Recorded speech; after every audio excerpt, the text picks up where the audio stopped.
दोस्तों नमस्कार। आरआरबी और एसएससी की तैयारी में पॉलिटी एक बहुत ही स्कोरिंग सब्जेक्ट है और आज हम उसी का एक ऐसा टॉपिक उठा रहे हैं जिससे सवाल बनता ही बनता है। वो है 31वां संविधान संशोधन। चलिए इसे एकदम आसान भाषा में समझते हैं।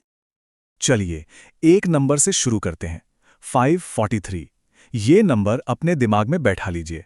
ये बहुत जरूरी है क्योंकि यही वो बड़ा बदलाव है जो 1973 में भारत के राजनीतिक ढांचे में किया गया था।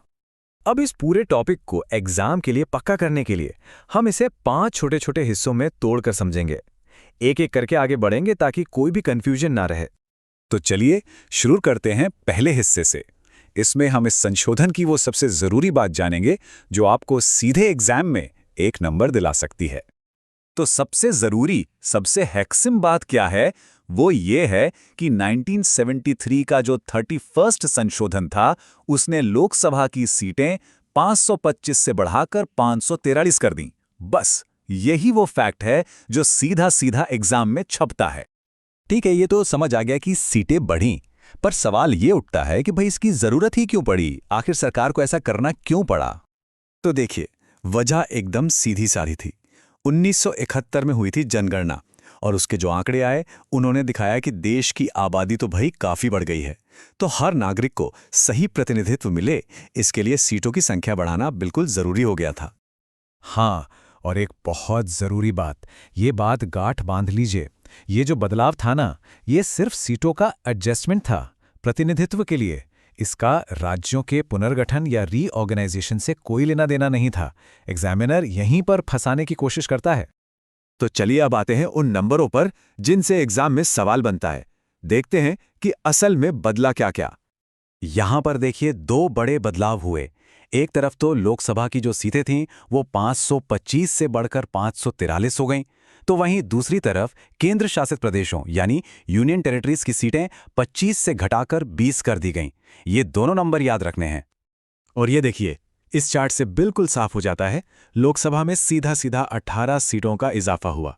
यही है 1973 के संशोधन का सबसे बड़ा और सबसे ज्यादा पूछे जाने वाला रिजल्ट।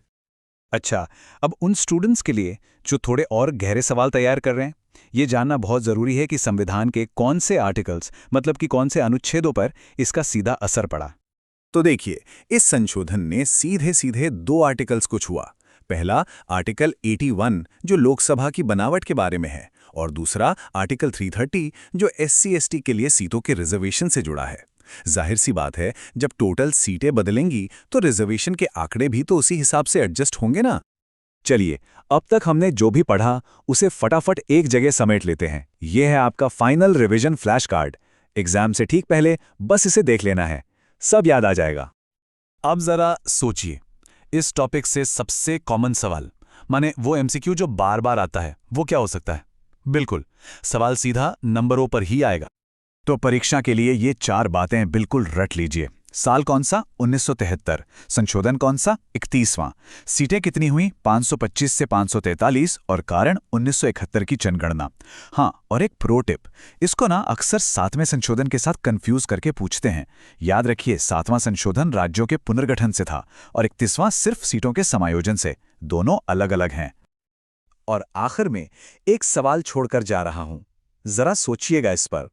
जनसंख्या के हिसाब से प्रतिनिधित्व को एडजस्ट करने का ये जो प्रिंसिपल 1973 में इस्तेमाल हुआ, वो आज भी हमारी राजनीति को किस तरह से प्रभावित कर रहा है, ये समझना बहुत दिलचस्प है।